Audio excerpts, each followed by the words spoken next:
Ito na nga ang most anticipated family event this year.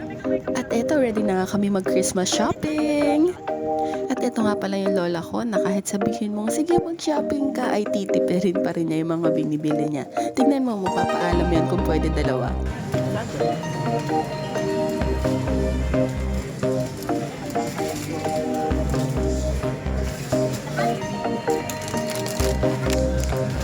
December 23 na to, pero tignan nyo naman, kapag maaga ka talaga nagpunta, masarap mag-shopping kasi walang tao. In 26 years of my existence, ngayon lang ako magluluto, kaya ito, ready na, shopping na lang ng mga meat. So, ngayong taon talaga yung Christmas na pinaka-pinaghandaan namin. Kasi October pa lang talaga nag-chat na kami sa group chat. O, ito yung mga regalo ko, ganyan, nakapagbalot na ako. Tapos, nagkanya-kanya na rin select ng ulam na lulutuin. Kaya naman nakakatuwa talaga. At sobrang excited talaga kami kapag ganitong event. Lahat ng to ay pinagsimula ng aming lola. Nagsimula sa maliit na salo-salo to a big Christmas party. Ayan din, sa lahat din ng Christmas ngayon kami nag-super effort sa background. It's time na buhayin natin ang ating creativity. Time check, 11 PM ng December 23. Ayan, nagpe-prepare na kami at tinatahi ko naman yung damit ng aking dogs. December 23 ng gabi, nakabit na namin yung background kasi sobrang bigat nun kaya mahirap ikabit. Baka ubusin niya yung oras namin ngayong December 24. Kaya ngayon, lettering na lang at yung mga design ang ikakabit namin. Yung mga oras na yan ay medyo nagmamadali na talaga kami kasi sabi ni mama ay magbantay daw kami ng tindahan for 1 hour. So ayan, nagwawalis muna kami. Actually, dapat yung mga bata yung gumagawa nito kaso tulog pa sila. Kaya eto, inupahan muna namin si Kobe bilang taga-video namin. Kinokolekta lang namin lahat ng upuan na makikita namin kasi lumalaki na talaga yung pamilya namin. Hindi na kami kasya. Thank you sa pag-video, Kobe! So ayan, sakto dumating na rin yung video okay, kaya naaayos na siya nila papa. At ayan, umalis muna sila mami kasi naghanap sila ng lettuce. Tapos eto, nandito na kami sa tindahan. Nagulat ako, ang dami talagang bumibili. Nakakataranta pala.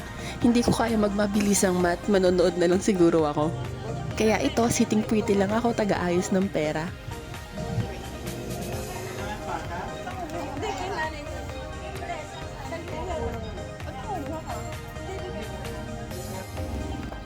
Go, go, go! Hindi ko kaya ang pagiging involved nito. Ayan, pagoda! Sa bahay naman, ayan, kinukuha na nila yung mga regalo. Ay, naku! Okay. Ginagaya mo ako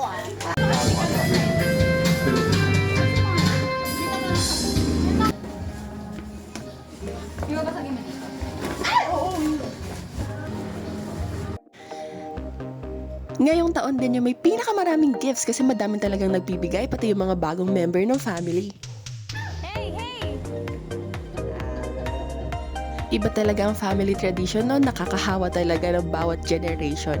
Nagsimula lang talaga to sa maliit na family, kay mame, kay lolo, kay tito Rone, kay tita at kay papa.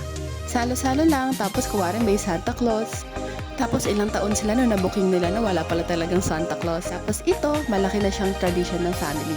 Ito na, nagpe-prepare na kami para magluto ng foods.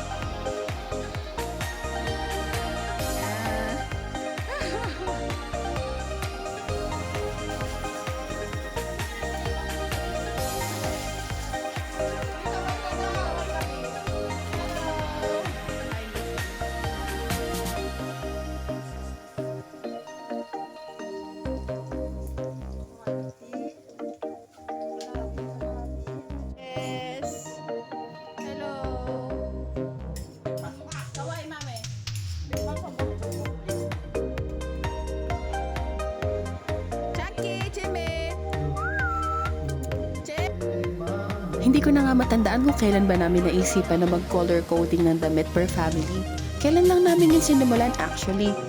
Parang through the years, nagkaroon na lang din ng sariling program yung Christmas party namin. Nagkaroon na ng routine. Like sa umaga, mag-aayos muna, tapos noon magpe-prepare ng mga pagkain, and then magpe-picture-picture, and then preaching, and then opening ng gifts, and then kainan.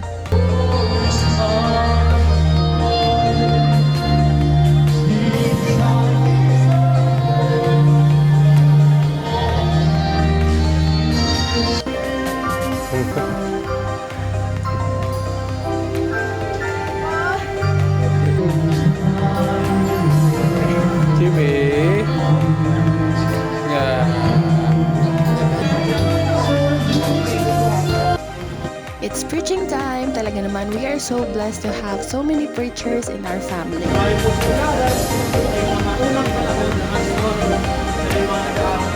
Kaya ang maganda yung pagpasko, dapat ang laging nasa isip, nasa puso ay pag-aaral. Ano po, isa po natin ang verse. Okay, picture taking na per family. Ayan, ang color coding ang aming mga damit. Nakakatuwa talaga yung effort, Mare. Sa akin! Game sa akin muna! Yan!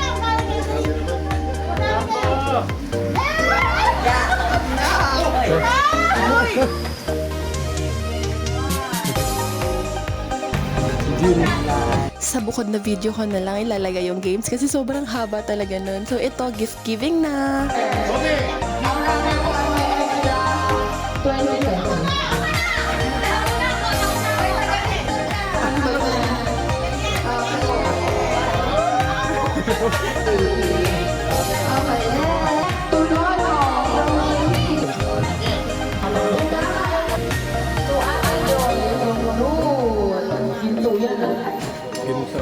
Tito Dong from Ruth.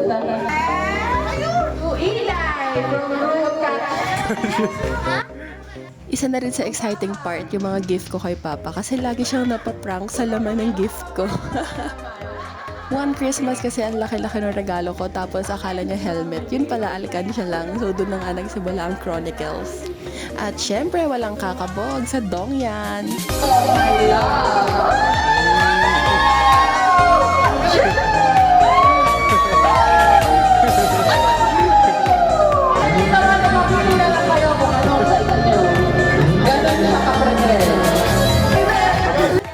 Super happy ang baby Kobe!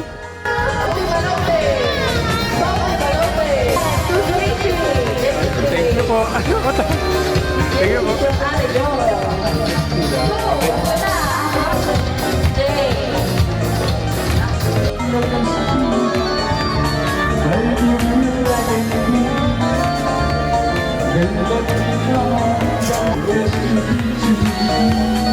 Chunky, open your gift! Chunky, open your gift! Siyempre pati ang mga pets may regalo din. Thank you sa nagregalo kay Chunky and Jimmy!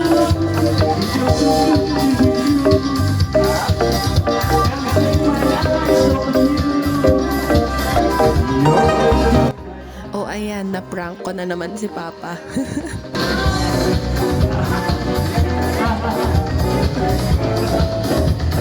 Magluto ka na pa! Magluto ka na!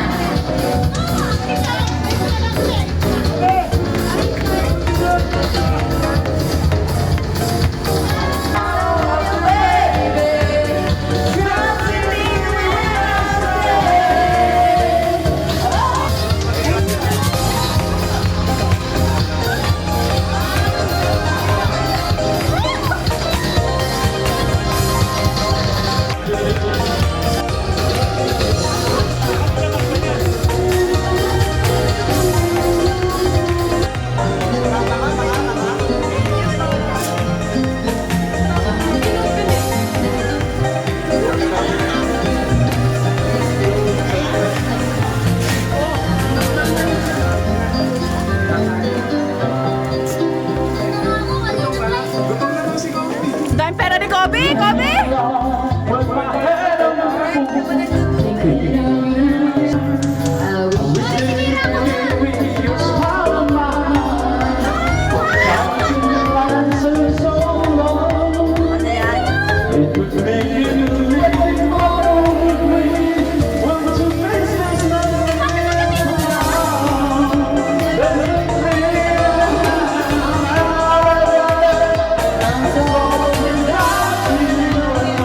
Dahil tapos na ang gift giving, eto na, nag-ready na kami para sa dinner.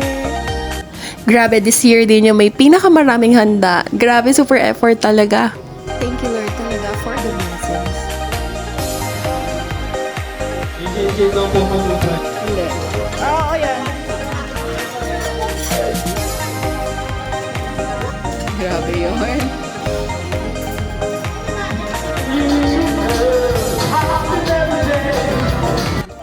Ayan na nga, nagkakagulo na nga ang mga giants.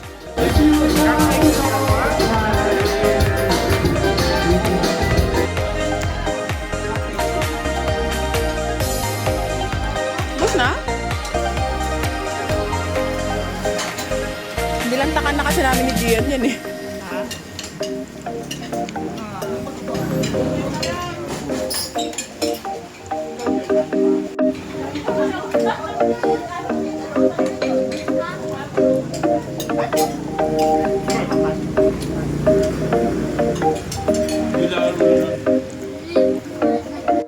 O ayan, pila na kayo kay Lola. Mamimigay na ng pamasko. Ah, may kiss talaga. Pati adult nakapila.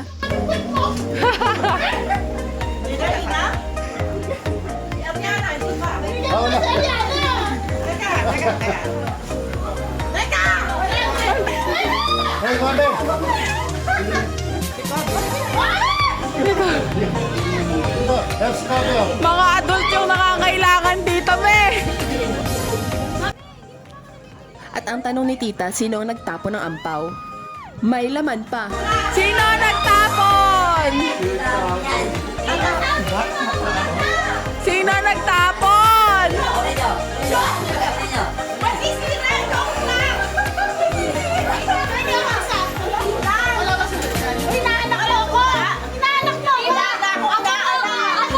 Tita! Pega! Tita! Pega!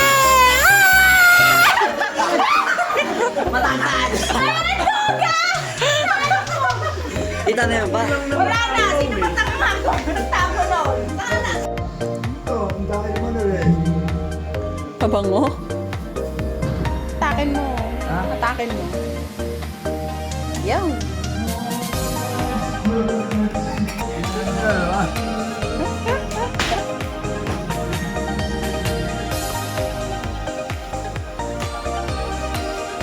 Wala na, ano? Gaan.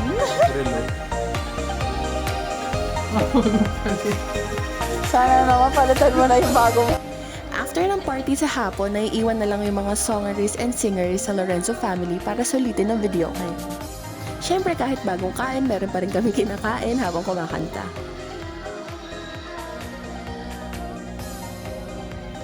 Ayun lang. Thank you so much and Merry Christmas everyone. Thank you Lord for all the blessings. See you next year.